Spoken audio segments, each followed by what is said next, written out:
গত কয়েকদিন আগে আমাদের বাড়িতে স্থানীয় রুবেল, জাহেদার সাবেক কাউন্সিলর জাহেদার পিএস, মুফিজ এবং তার ভাই সোহেল আমাদের বাড়িতে ময়লা ফেলার অজুহাত দিয়ে আমাদের দারোয়ানকে দা দিয়ে মারাত্মকভাবে জখম করে এবং তারা আমাদের বাড়ির কলাপসিবল গেটে তালা লাগিয়ে দেয়। এতে করে আমাদের ভাড়াটিয়ারা অনেকক্ষণ ধরে বন্দী ছিল, তারা সবাইকে আটকে রাখিছিল এবং এই ঘটনার জন্য আমি প্রশাসনের সুষ্ঠু বিচার চাই এবং তাদের দ্রুত আইনের আওতায় আনার অনুরোধ করছি। এই ঘটনায় নেতৃত্ব দিয়েছিল সোহেল এবং তার নেতৃত্বে তার ভাই রুবেল আমাদের দারোয়ানকে মারাত্মকভাবে জখম করে এবং মুফিজ ভবনের গেটে তালা লাগিয়ে দেয় এবং তারা নামফলক ভেঙে দিয়ে গেটে দায়ের কূপ দিয়েছে।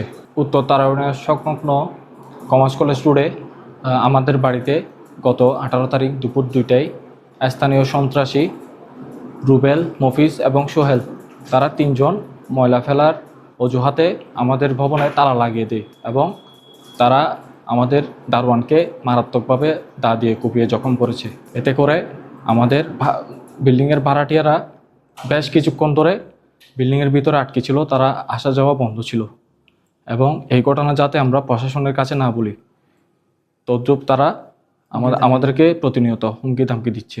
এতে করে আমরা নিরাপত্তাহীনতায় ভুগছি এবং আমি প্রশাসনের দৃষ্টি আকর্ষণ করছি এবং তাদের সহযোগিতা চাচ্ছি। আমার এবং আমার পরিবার জীবনের নিরাপত্তাহীনতায় ভুগছে।